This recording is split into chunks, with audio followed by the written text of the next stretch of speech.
Hi, boys and girls, it's Mrs. Mangan.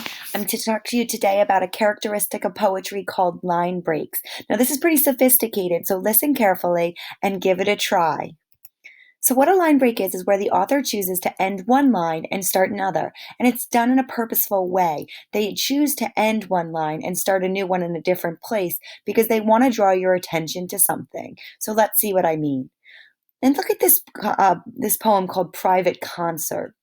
You're going to see that the author puts line breaks after every line and doesn't write it out like a big long paragraph.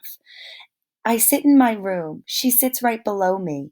We don't see each other. My floor is her ceiling. I wait for the music. She plays on piano, alone in her room, unaware. I am feeling tossed in an ocean, lost out at sea, cradled by waves.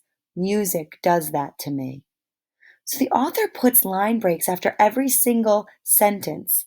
And you'll notice over here that they leave unaware all on its own. They must want you to draw their attention to that the person who's playing the music has no idea that someone else is listening to it. And also the next line, I am feeling. They put a line break there. You want to know what are they feeling? So you keep reading. So the line breaks are done on purpose, either to highlight a word or in this case to get you to keep reading. How do line breaks affect the way I read the poem? If you notice, I didn't read the poem like it was a paragraph. I sit in my room, she sits right beside me, we don't see each other, my floor is her ceiling.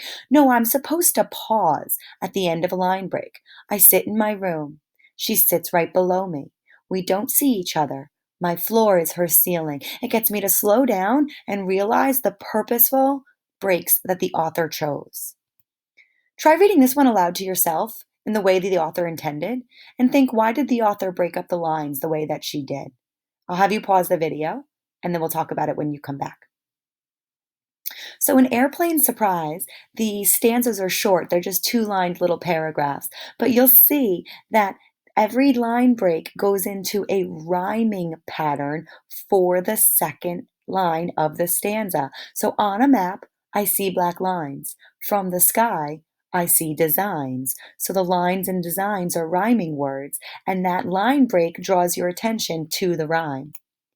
So if you look at the poem called TV, you can see how line breaks are going to create a little rhythm, when a rhythm is a repeated pattern of sound. So it sounds almost like music. In the house of Mr. and Mrs. Spouse, he and she would watch TV, and never a word between them spoken until the day the set was broken. Then, "How do you do?" said he to she. "I don't believe that we've met yet. Spouse is my name. What's yours?" he asked. "Why, mine's the same," said she to he. "Do you suppose that we could be?" But the set came suddenly right about, and so they never did find out. So do you see how that one had a little rhythm to it when you read it with the correct line breaks? It highlighted the rhyming pattern, and it stopped on all the little spaces that let you have that rhythm. Check out these. I'm going to flip through, but I want you to see how the line breaks worked on these following two poems. So if you want, pause your video and look at the line breaks there.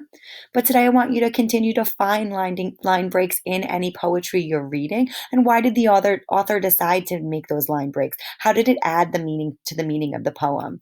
And lastly, I want you to go try it. This might be tricky today, but see if you can write some poetry and see if you can use line breaks to highlight a word, highlight your rhyming, and just get the poet or the reader of the poem to slow down and emphasize what you want them to. So put it on Seesaw and talk about your line breaks. Good luck, third graders.